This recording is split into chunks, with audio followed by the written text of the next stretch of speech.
It's been quite a while since I've done a Star Trek project. I think this was my last one. This is the old Eagle Moss RIP um, freighter from the beginning of Star Trek 3, which I've really liked. Um, and yeah, and I think the last time I made a model before that was Klingon Bird of Prey from Star Trek 3, I think.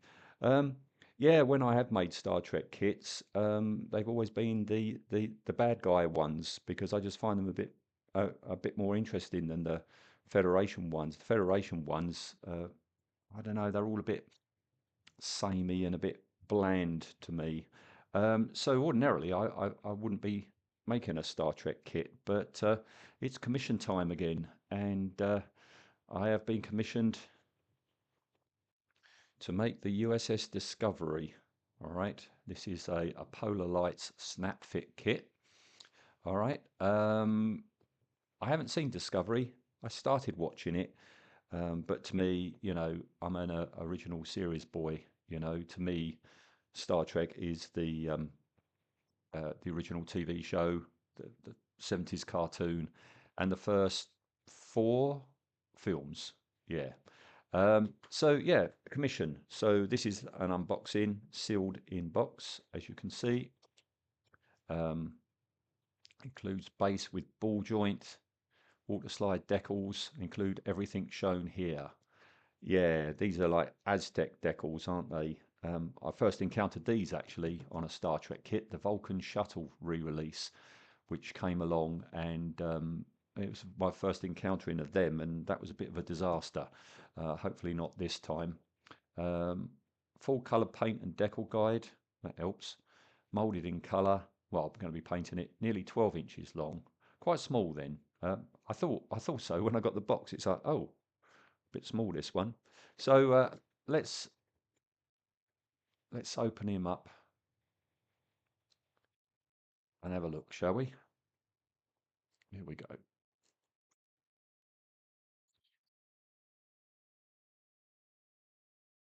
All right.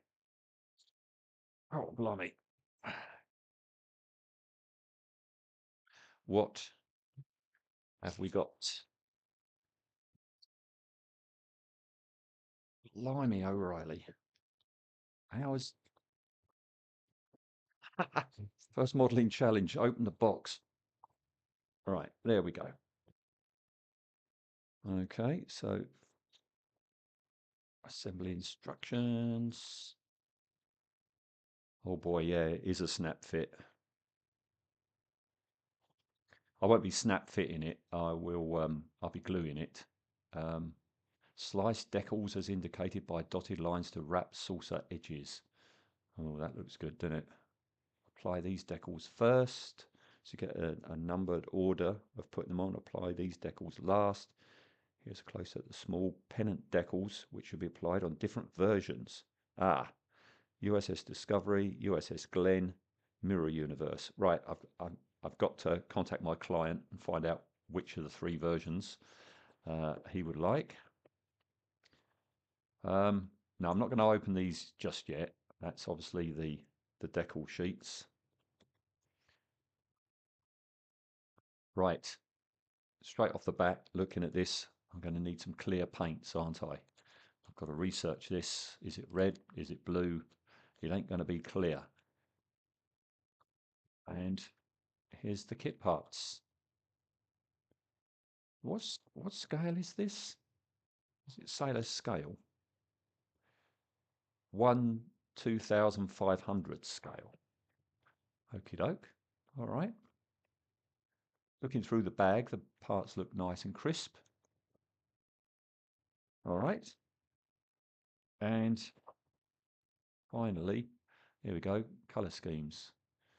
So it looks to me then it's light gold with silver and bronze, and then the decals go over the top, I guess. There they all are, look at them. Decal setting solution may be required. Yeah, all right. Oh, look at that. That's a nice shot. All right, well, let's crack on. Let's get things open. I think first step though is get some spray cans of a light gold and bronze. Just got to work out what is where. All right, so let's uh, let's start opening the bags and oh, there we go. Look, light gold and bronze. That's handy. Can you see that? It's much darker in the cardboard than on camera. All right, I can see where I have to go. Okay. All right, I'll come back with oh boxes open. Massive leap forward here because I thought I'd done a interim stage, and it's only when I've just checked that no, I didn't. So, well, what did I do to build it? Well, I kept everything in sub-assemblies. Well, I kept all the light gold. Oh, by the way, the light gold, I found a good match for the light gold is Tamiya Champagne Gold. So I sprayed every part that was meant to be the gold separately from all the rest. I don't know if you can see. No, it's not going to be possible. Yeah, you can sort of, can you see there the blue? I painted all the clear parts either blue or red with Tamiya clear blue and Tamiya clear red, like there. Um, and this is a Humbrol bronze. So basically, I've just painted every part completely separate from one another because it's a snap fit kit.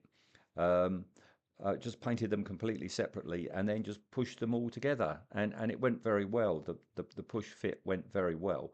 Um, Too well. In some places, I couldn't actually push fit them together because where I'd sprayed paint, even though it's a minuscule amount of paint, the part fit between the lug and the hole is incredibly tight. So tight, in fact, that I couldn't actually push them together. So what I had to do was just widen the holes out with the tip of my scalpel.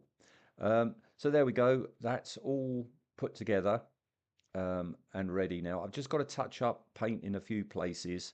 And yeah, then the fun begins because then it will be decal time. Okay, that's all the decals on the underside apart from this fella here that's going to go there because that clamp's in the way. The clamp's there because I've just found it easier to hold the model while I'm putting the decals on because they're kind of going on all right. I mean, where it changes direction, I have a problem, and I'm using an awful lot of micro set and micro sole to get it done.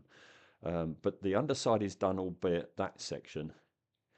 And I thought the upper section, because I've done both sides of the saucer, all I've got to do is do the center and the upper wings that hold the nacelles on, right? And I thought I was on the home straight because on the underside here, these two are one large decal, all right? And this is made up of what, one, two, three decals, all right? But if I flip him over, this is as far as I've got so far. Um, this is what, one, two, three, yeah, four decals so far just to make up that area. And then I've got to put one in there, then there's a big one there, then there's more here. And then once those decals have dried, the further markings go on top. All right. So yeah, you see I've done, look, can you see here? I've still got to put some more microsol on here. You see how that's looking like cling film where it's just not sticking. It's not moving round and down. I've got to soften that back up again. So this is going to take a little bit longer than I thought, but we are very slowly getting there.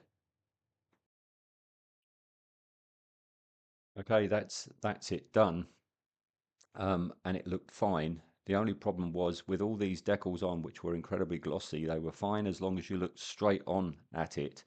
As soon as you turned it in any direction, the, basically what you're doing is putting sections of plastic sheet over the actual model, and it looked like the whole model was covered in cling film. Okay, it shone too much. It didn't reflect properly at all. but I've got round that because what I've done is I've lightly dusted on a coat of matte varnish, which has taken the extreme glossiness away and left a little bit behind. I also, as a precaution, because I knew what would happen, I covered up all the clear areas um, with blue tack before spraying, so they stay glossy and shiny. So there we go. That is the ship done. Been quite a challenge. I haven't used these Aztec decal things to this extent before. Very time-consuming job for such a small model, but it's done an awful lot of work for you. So there we go. That is that jobbed.